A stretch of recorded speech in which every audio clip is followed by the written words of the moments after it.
चौतर्फी विरोधपछि रोकिएको media council विधेयक अघि बढाउन राष्ट्रिय सभाका अध्यक्ष तिमिल सिन्हाद्वारा पहल सुरु। अस्पष्ट र विरोधाभासपूर्ण वाक्य तथा शब्दहरू संशोधन गरिने। भारतका विभिन्न सरकारी मेडिकल कलेजमा अध्ययनरत नेपाली विद्यार्थीहरू मासिक निर्वाह भत्ता नपाएर समस्या समाधानका लागि नेपालबाट समेत ठोस पहल नभएको विद्यार्थीहरूको गुनासो। नेपालमा कृषि उत्पादन पञ्चायतकालको भन्दा खराब अवस्थामा पुगेको कृषि मन्त्री खनालको भनाई। विकासका लागि अर्ग्यानिक र आधुनिक परियोजना ल्याएकाले अबको 10 वर्षमा कृषिले फड्को मार्ने दावी। आन्तरिक सुरक्षालाई मजबुत बनाउने उद्देश्यसहित आप्रवासी नीतिमा थप कडाई गर्ने अस्ट्रेलियाको तयारी। असुरक्षित महसुस भए देश निकाला समेत गर्न सक्ने।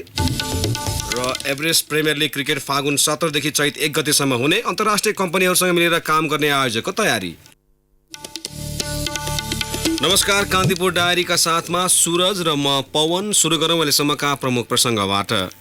सरोकारवालाले तीव्र विरोध गरेपछि लामो समयसम्म रोकिएको मिडिया काउन्सिल विधेयक अघि बढाउन राष्ट्रिय सभाका अध्यक्ष गणेश प्रसाद तिमल सिन्हाले पहल थाल्नु भएको छ।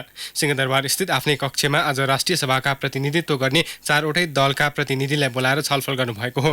विधेयक अघि बढाउने विषयमा आज भएको छलफल सकारात्मक भएको नेकपाका राष्ट्रिय सभाका मुख्य सचेतक खिमलाल भट्टराईले जानकारी दिनुभयो।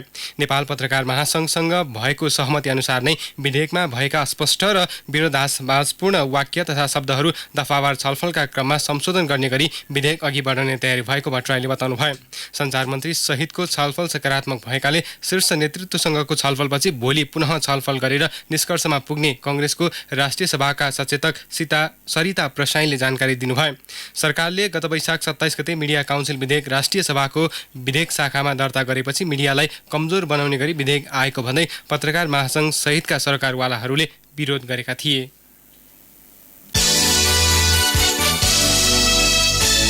भारतका विभिन्न सरकारी मेडिकल कलेजमा अध्ययनरत नेपाली विद्यार्थीहरू मासिक निर्वाह भत्ता स्टाइपेन्ड नपाएर समस्यामा परेका छन्। स्टाइपेन्ड दिने सम्बन्धमा प्रधानमन्त्री तहमा भारतले 1 वर्ष अघि नै सहमति जनाए पनि अहिलेसम्म नेपाली विद्यार्थीहरूले सो सुविधा पाएका छैनन्। जबकि चिकित्सा शास्त्र अन्तर्गत एमडी, एमएस, डीएम, एमसीएच अध्ययन गर्ने विद्यार्थीहरूलाई स्टाइपेन्ड दिने विश्वव्यापी प्रचलन छ।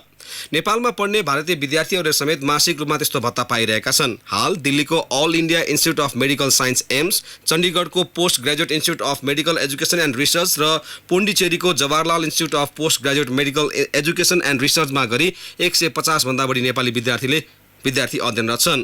निर्णय कार्यान्वयन भए उनीहरूले मासिक 1 लाख भारूसम्म पाउनेछन्। तर स्टाइपेन्ड नहुँदा यी सबैले होस्टलमा बस्ने र खाने लगायतको सबै खर्च आफैले बेहोर्ने गरेका छन्।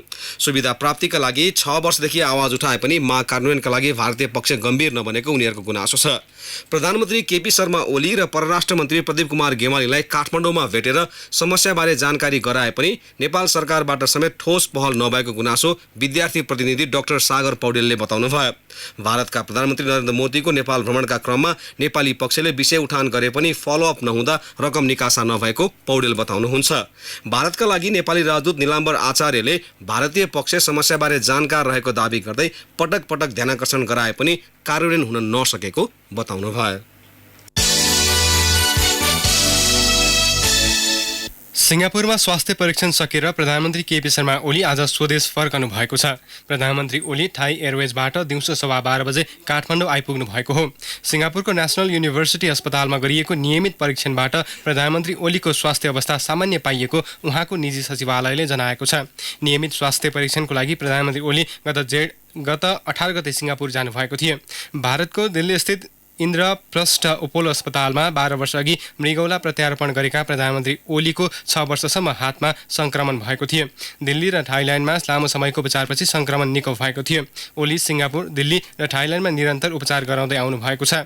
यसैबीच काठमाडौँ आइपुगे लगतै ट्विट गर्दै प्रधानमन्त्री ओलीले आफ्नो स्वास्थ्य अवस्था सामान्य रहेको बताउनु भएको छ। उहाँले स्वास्थ्य परीक्षणमा संलग्न चिकित्सक तथा स्वास्थ्य लाभको कामना गर्ने सम्पूर्णप्रति आभार समेत व्यक्त गर्नुभएको छ। युवाको सुनिश्चित भविष्यका लागि समतामूलक शिक्षा प्रणालीलाई बलियो बनाउनु पर्ने आवाज विश्वव्यापी बन्दै गएको छ। राजनीतिक परिवर्तन भए पनि आर्थिक समृद्धिमा पछाडि पर्नुको कारण गुणस्तरीय, व्यावसायिक र सुलभ र समावेशी शिक्षाको अभाव रहेको सरकारवालाले बताएका छन्। युवालाई सबल बनाउन शिक्षामा रूपान्तरणको अनुभूत हुने गरी 20औं अन्तर्राष्ट्रिय युवा दिवस नेपालमा पनि आज विभिन्न चेतनामूलक कार्यक्रम गरी मनाइएको छ। संयुक्त राष्ट्रसङ्घले यो वर्षको नारा शिक्षामा रूपान्तरण तय गरेकाले पनि युवा लक्षित समतामूलक शिक्षा प्रणाली विश्वव्यापी मुद्दा बनेको हो। मैले गरेको अनुसन्धानमा सरकारले एकदम पूर्ण रूपमा मूल्याङ्कन गरेर सम्मान गरेकोमा एकदमै खुसी छु होइन, र यस्तो सम्मान सरकारले खोजी गरेको छ, त्यसमा धेरै खुसी छु। सम्मानले चाहिँ ममा एउटा ऊर्जा थपिएको छ। भोलिको दिनमा मैले गर्ने कामहरूमा अनुसन्धान गर्छु, त्यो आफ्नो लागि पनि राम्रो हो, प्लस त्यसले सरकारलाई पनि फाइदा हुने रहेछ र समग्र हाम्रो देशमा केही गर्न खोज्ने युवाहरूलाई पनि मोटिभेसन मिल्दो रहेछ जस्तो लाग्छ। ड्राइभर निधाएमा गाडीमा स्वचालित ब्रेक लाग्ने उपकरण बनाएका कैलालीका सुमन पौडेल सरकारले आफ्नो प्रतिभा कदर गरी सम्मान गरेकोमा उत्साहित छन्। प्राविधिक शिक्षा तथा व्यावसायिक तालिम परिषद सिटिभिटी अन्तर्गतको मेकानिकल इन्जिनियरिङमा 3 वर्षीय डिप्लोमा तहको अध्ययनले उनलाई गाडीमा ब्रेक लगाउने स्वचालित उपकरण बनाउन क्षमता दियो। त्यस्तै सल्लोको बोक्राबाट गाडी गुड्ने इन्धन बनाउने लगायतका युवा हाम्रै समाजमा छन्। मेहनत गरे नेपालमै आफ्नो क्षमता प्रदर्शन गर्न सकिने भन्दै युवालाई हौसला आवश्यक रहेको नेपाल युवा परिषदका उपाध्यक्ष सुदर्शन बिडारी बताउँछन्। व्यक्तिगत रूपमा अथवा सहकारी रूपमा एउटा कुनै उद्यमशीलताको मोडल यहीँ देखिरहेको छौँ। त्यो मोडलहरू पनि हेरेर इन्स्पायर भएर कुनै एउटा नयाँ आफूले पनि सुरु गर्न सकिन्छ। उद्यमशीलता भनेको एउटा चाहिँ रिस्क लिने बिहेभियर पनि हो नि, त्यसले गर्दाखेरि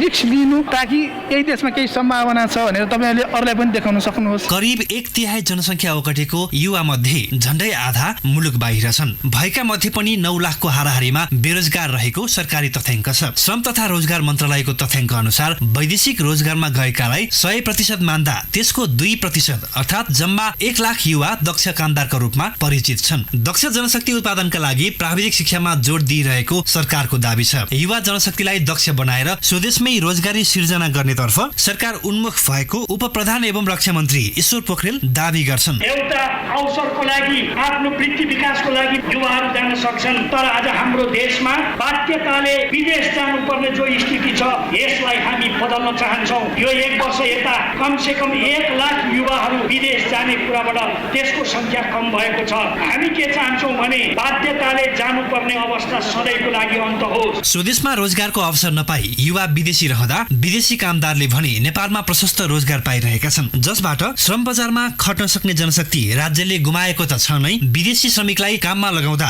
पुँजी समेत पलायन हुँदैछ। यस अर्थमा युवा शक्तिको सकारात्मक उपयोगमा सरकारले केवल भाषण नभई व्यवहारमा लागू गरेर देखाउनु पर्ने चुनौती खडा भएको छ। रेडियो कान्तिपुरका लागि रमेश दुलाल।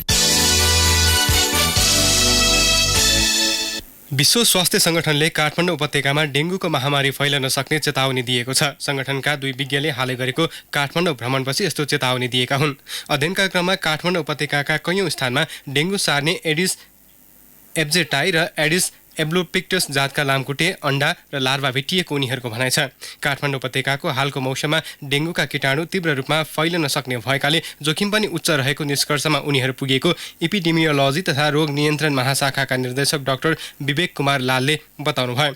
स्वास्थ्य तथा जनसङ्ख्या मन्त्रालयको आग्रहमा विश्व स्वास्थ्य संगठन नेपाल शाखाले दक्षिण पूर्वी एसिया क्षेत्रीय कार्यालय नयाँ दिल्ली र थाइल्यान्डबाट ती विज्ञहरूलाई काठमाडौँ बोलाएको थियो। गत वर्ष काठमाडौँ उपत्यकाको वनस्थली सानो भर्याङ क्षेत्रबाट 18 जना डेङ्गुका बिरामी फेला परेका थिए। एपिडेमियोलोजी तथा रोग नियन्त्रण महाशाखा काठमाडौँले भक्तपुर र काठमाडौँ ललितपुरका स्वास्थ्य संस्थाहरूलाई डेङ्गुको प्रकोपको लागि तयार रहन तथा सावधानीका साथ उपाय अपनाउन निर्देशन समेत दिएको छ। उपत्यकामा पानी भण्डारणका कारण डेङ्गु फैलाउने लामखुट्टेको प्रजननका पर्याप्त स्थान पाउँदा संक्रमणको खतरा झनै बढाएको छ। सफा पानीमा प्रजनन गर्ने डेङ्गुका लामखुट्टेले दिउँसोको समयमा मान्छेलाई टुक्ने गर्दछ। खानेपानीको अभाव खेप्ने गरेका काठमाडौँवासीलाई खुल्ला भाँडोमा पानी भण्डारण नगर्न विज्ञहरूले सुझाव दिएका छन्। कान्तिपुर डायरीमा अब ब्रेकको पालो। अब बाँकी प्रसङ्ग। मुस्लिम समुदायले आफ्नो दोस्रो ठूलो पर्व ईद उल अजहा अर्थात् बकरीद मनाएका छन्। कुरानमा उल्लेख भए अनुसार अल्लाहले हजरत इब्राहिमसँग प्यारो वस्तु बलि माग्दा हजरत इब्राहिमले आफ्नो अति प्यारो पुत्र हजरत इस्माइलको बलि स्वरूप त्याग वा कुर्बानी दिन तत्पर देखाएको सम्झनामा ईद मनाउन थालिएको हो। मुस्लिम समुदायले ईदगाह अथवा मस्जिद वा खुला मैदानमा भेला भई बिहानै नमाज पढेर सामूहिक रूपमा प्रार्थना गरे। एक अर्कामा अङ्कमाल गर्दै ईद उल अजहाको बधाई तथा शुभकामना आदान प्रदान गर्ने गरिन्छ। काठमाडौँको दरबार मार्ग स्थित नेपाली जामे मस्जिद, काश्मीरी मस्जिद लगायत देशभरका मस्जिद तथा ईदगाहमा मुस्लिम धर्मावलम्बीको भिड लागेको छ। अख्तियार दुरुपयोग अनुसन्धान आयोगले आज 5 जना विरुद्ध 4,75,000 रुपैयाँ बिगो माग गर्दै विशेष अदालतमा भ्रष्टाचार मुद्दा दायर गरेको छ। जनही 50,000 बिगो माग गर्दै आयोगले सिराहाको गोलबजार नगरपालिकाका इन्जिनियर जगदीश प्रसाद शाह र सब इन्जिनियर उमा श्रेष्ठ विरुद्ध आरोपपत्र दायर गरेको छ। यस्तै तनहुको दमौलस्थित डिभिजन सडक कार्यालयका कम्प्युटर अपरेटर प्रकाश पौडेल, सर्लाहीको रामनगर गाउँपालिकामा कार्यरत इन्जिनियर रामजी बाबु यादव र सुनसरीको इनरवास्थित सशस्त्र प्रहरी नम्बर 4 गणमा कार्यरत जवान बलराम यादव विरुद्ध भ्रष्टाचार मुद्दा दायर भएको हो। पौडेल विरुद्ध आयोगले 1,75,000 रुपैयाँ, सशस्त्र प्रहरी जवान यादव विरुद्ध 1,50,000 रुपैयाँ, रामजी यादव विरुद्ध 50,000 रुपैयाँ बिगो माग गरेको छ। यसैबीच आयोगको कञ्चनपुर कार्यालयको टोलीले डडेलधुराबाट डोटीका सहायक वन अधिकृत सुरेश चन्द्र डीसीलाई 3,26,000 रुपैयाँ घुस सहित पक्राउ गरेको छ। तिरन्तेको उपमा पाएको अल्पसंख्यक मगन्ता समुदाय सामाजिक सुरक्षा भत्ताबाट वञ्चित छ। किताबी ज्ञान भन्दा पनि उनीहरू आफ्नो छोराछोरीलाई माग्ने कला सिकाउन उपयुक्त ठान्छन्। अधिकांश अल्पसंख्यक समुदाय सरकारको सामाजिक सुरक्षा भत्ता पाउनेको सूचीमा अटाए पनि मगन्ता समुदायमा भने बल्ल चेतना पलाउँदैछ। त्यही भएर पनि उनीहरू आजभोलि सरकारी कार्यालयको ढोका ढकढक्याउँदैछन्। बाँकेबाट सहकर्मी ठाकुर सिंह थारूको रिपोर्ट। बाँकेका विभिन्न स्थानमा 349 मगन्ता परिवारको बसोबास छ, जसमा 708 महिला र 781 पुरुष गरी 1,489 जना छन्। सामाजिक बहिष्कार र छुवाछुतको डरले उनीहरू आफ्नो थर महावत लेखाउँछन्, तर सोही थर अहिले उनीहरूको लागि निल्नु नवकल्नु बनेको छ। डुडुवा गाउँपालिका वार्ड नम्बर 6 का रहिस मगन्ताले माग्ने पेसासँगै खेतीपाती गर्न थालेपछि महावत लेखेको बताए। मतलब हम लोग मांगे खाए के लिए जैसे जो मांगत खाते रहे उनके नाम से मतलब जैसे माहौल लिखा के बुजुर्ग लोग कारोबार करे लागे, अपना खेती किसानी करे लागे। खेती किसानी करे के बाद में अब हम लोग का मतलब दलित जात में नहीं माना थे, ऊंची जात में माना था, तो हम लोग को कोई सुविधा भी नहीं मिला था। और हम लोग की जात मतलब दलित में हम लोग के यहाँ सुविधा मिले चाहिए, ना कोई बच्चे का सुविधा मिला था, ना हम लोग का सुविधा मिला था। आफूहरू दलित भए पनि महावत थरका कारण सामाजिक सुरक्षाबाट वञ्चित हुनु परेको रहिसको गुनासो छ। हम लोग मतलब जो है वैसे नीच जात जितने वो लोग हैं उन लोग का सबका मिला जाता है, और हम लोग का मतलब कोई चीज सुविधाएं नहीं मिला था। तो वही मतलब हम लोग का पावे के लिए अपना मांग रखी थी कि हम लोग का कुछ सुविधाएं मिले चाहिए। डुडुवाको वार्ड नम्बर 6 मा भएको मगन्ता बस्ती उज्यालो भएसँगै बन्द हुन्छ अनि अन्ध्यारो भएपछि मात्र पुगिदिन्छ। जिल्लाभित्रका मात्रै होइन, छिमेकी जिल्लाका विभिन्न शहरमा पनि उनीहरू दिनभर व्यस्त देखिन्छन्। डुडुवा पहाडीपुरका मुनिर मंगता। अब आदमी देखो सबको जैसे पिछड़ा रहे, जैसे बीमार हुआ और जैसे धोबी हुआ और जैसे नीच जाते हैं सब भत्ता लोग पावे लगे। और जैसे हम लोग महावते जैसे अब तो मांगे लगे। पहले क्या बोलते किसानी कर रहे हैं, तो बाद में क्या बोलते किसानी के बाद में क्या बोलते जैसे किसानी करते क्या बोलते महोते खात अभी तक क्या बोलते महोते हैं। और अभी देखो महोते से क्या बोलते भत्ता सोचा था कि भत्ता मिल जाए, तो अब जैसे आज समस्या है क्या बोलते तो भत्ता मांगे थे। पुर्खाहरूले मगन्ता लेखाए, तर युवकहरूलाई थर मन परेन र संशोधन गर्दै माउत लेखाउन थाले। वर्षाको 2 महिना घरमै बसे पनि बाँकी 10 महिना भने माग्नु उनीहरूको पेसा नै हो। कतै गाली त कतै घृणा, कतै माया त कतै तिरस्कार। चर्को घाम होस् वा लुक कमाउने जाडो, यो उनीहरूको दैनिकी हो।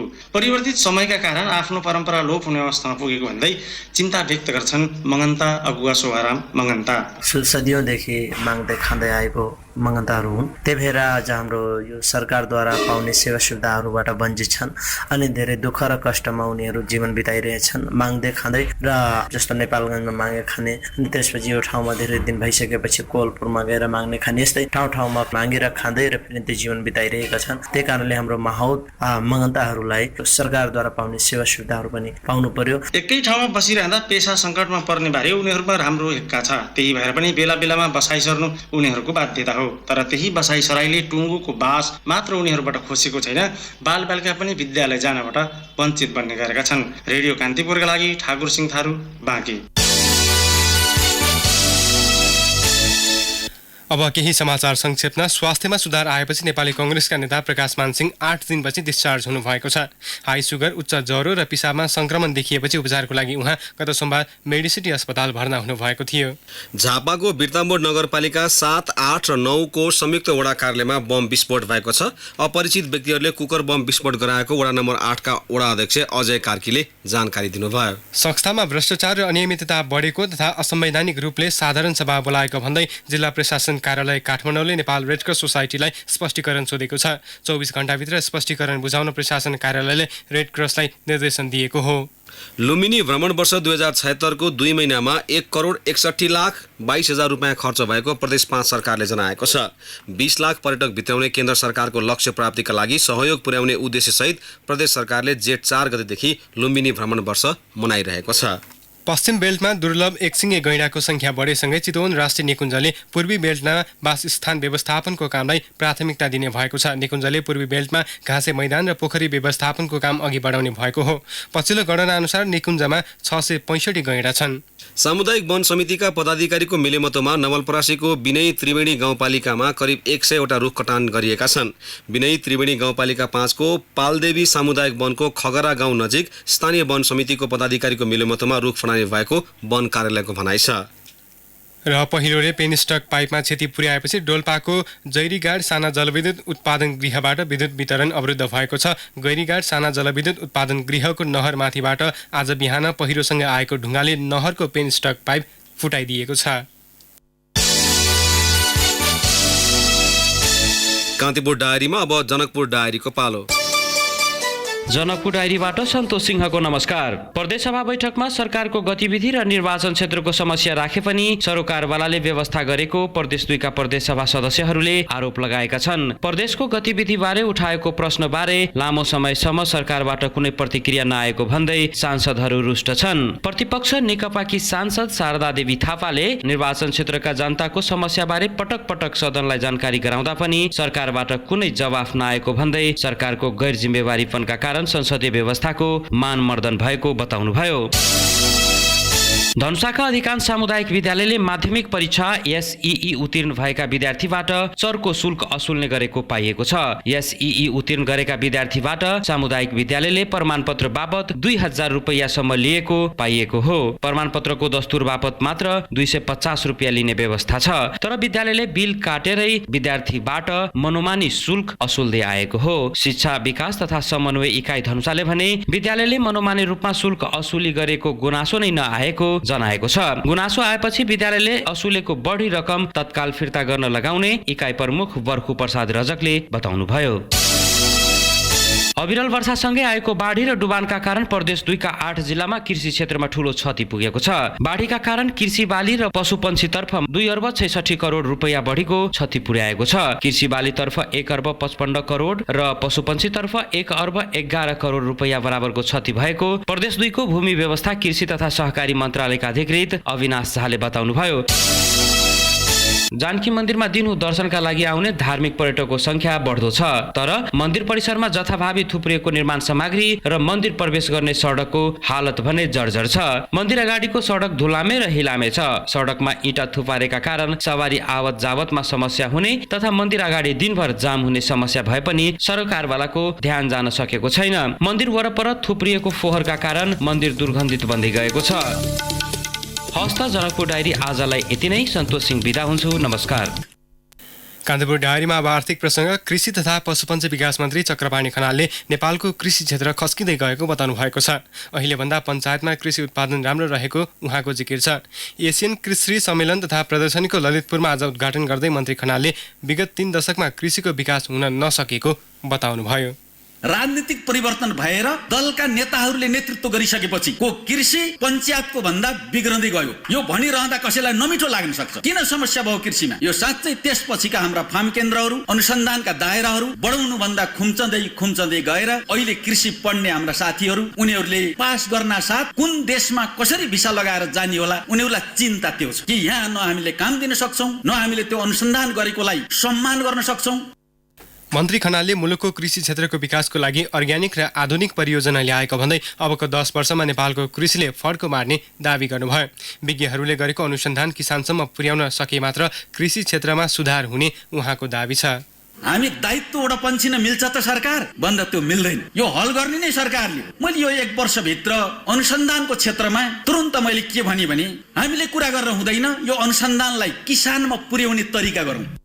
शेयर बजार परिसूचक नेप्सेमा आज झिनो अङ्कले सुधार आएको छ। नेप्से 0.13 अङ्कले बढेर 1233.85 अङ्कमा पुगेको छ। निर्जीवन बीमा, व्यापार, जलविद्युत, नेपाल टेलिकम आबद्ध अन्य र वाणिज्य ब्याङ्क बाहेक अन्य सबै समूहको उपसूचकमा सुधार आएपछि समग्र बजार प्रभावित भएको हो। आज कुल 171 कम्पनीको 10,965 कारोबारबाट 31,27,66,743 रुपियाँ बराबरका 18,15,914 किता सेयर किनबेच भएको नेपाल स्टक एक्सचेन्जले जनाएको छ। अब अन्तर्राष्ट्रिय प्रसङ्ग। अस्ट्रेलियाले आफ्नो आन्तरिक सुरक्षालाई मजबुत बनाउने उद्देश्यले आप्रवासी नीतिमा थप कडाई गर्ने तयारी गरेको छ। पछिल्लो समयमा आप्रवासी नियममा कडाई गर्दै आएको अस्ट्रेलियाले विदेशी नागरिकहरूले कुनै पनि अपराध गरेको खण्डमा उनीहरूको देशमा फिर्ता पठाउने नियममा परिमार्जन गर्ने भएको छ। आप्रवासीको लागि सुरक्षित देशका रूपमा चिनिँदै आएको भए पनि आन्तरिक सुरक्षा र व्यवस्थापनलाई ध्यानमा राखेर समयअनुसार आप्रवासी नियम परिवर्तन गर्न लागि त्यहाँका अध्यागमन मन्त्री डेभिड कोलम्यानलाई उद्धृत गर्दै सहकर्मी नारायण खड्काले जनाएका छन्। परिवर्तित नियमअनुसार कुनै पनि अपराधमा 1 वर्ष जेल सजाय भोगेका व्यक्तिहरूलाई देश निकाला गर्दै आएको अस्ट्रेलियाली सरकारले अबदेखि कुनै जेल सजाय नभोगेका विदेशी नागरिकहरूलाई समेत फिर्ता पठाउन सक्ने भएको छ।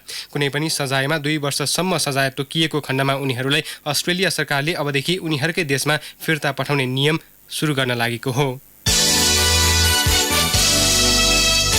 अब खेल प्रसङ्ग। Everest premier league cricket EPL आगामी फागुन अन्तिम साता हुने भएको छ। EPL आयोजकले आज एक विज्ञप्ति जारी गर्दै EPL क्रिकेट आगामी फागुन 17 गतेदेखि चैत 1 गतेसम्म हुने जानकारी दिएको हो। प्रतियोगिताको मितिको लागि अन्तर्राष्ट्रिय क्रिकेट परिषद ICC सँग समन्वय गरिसकेको EPL का प्रबन्ध निर्देशक आमिर अख्तरले जानकारी दिनुभयो। प्रतियोगिताका लागि फ्रेन्चाइज खेलाडी अनुबन्ध गर्ने प्रक्रिया केही समयपछि सुरु हुने आयोजकको भनाइ छ। EPL को यो संस्करणमा अन्तर्राष्ट्रिय कम्पनीहरूसँग मिलेर काम गर्ने तयारी भइरहेको अख्तरले बताउनुभयो। भारतमा हुने साफ अन्डर 15 च्याम्पियनसिपको बन्द प्रशिक्षणको लागि नेपाली टोली आज विराटनगर गएको छ। करिब 1 हप्ताको बन्द प्रशिक्षणपछि नेपाली टोली भारत प्रस्थान गर्ने अखिल नेपाल फुटबल सङ्घका प्रवक्ता किरण राईले जानकारी दिनुभयो। प्रारम्भिक चरणबाट छनौट भएका 23 खेलाडीलाई अन्तिम टोलीको टुङ्गो लगाउने एन्फाले जनाएको छ। 5 टोली सहभागी च्याम्पियनसिपमा राउन्ड रोबिनका आधारमा 2 टोली फाइनल पुग्नेछ। नेपालले आगामी भदौ 4 गते भारतसँग खेल्दै प्रतियोगिताको सुरुवात गर्नेछ। नेपालले 6 गते श्रीलङ्का, 10 गते बङ्गलादेश, 12 गते भुटानसँग खेल्नेछ। प्रतियोगिता भदौ 4 गतेदेखि 14 सम्म भारतको कल्याणी खेल मैदानमा हुनेछ। नेपाली टोली आगामी 2 गते भारत जानेछ। अवस्था साथीहरूलाई कान्तिपुर डायरी समाप्त हुन्छ। राति 8 बजे क्राइम एन्ड सेक्युरिटी डायरीका साथ आउनेछौँ। तबसम्मका लागि सुरज र पवनलाई आज्ञा दिनुहोस्। नमस्कार। सूचना र मनोरञ्जनको संवाहक रेडियो राष्ट्रको रेडियो कान्तिपुर।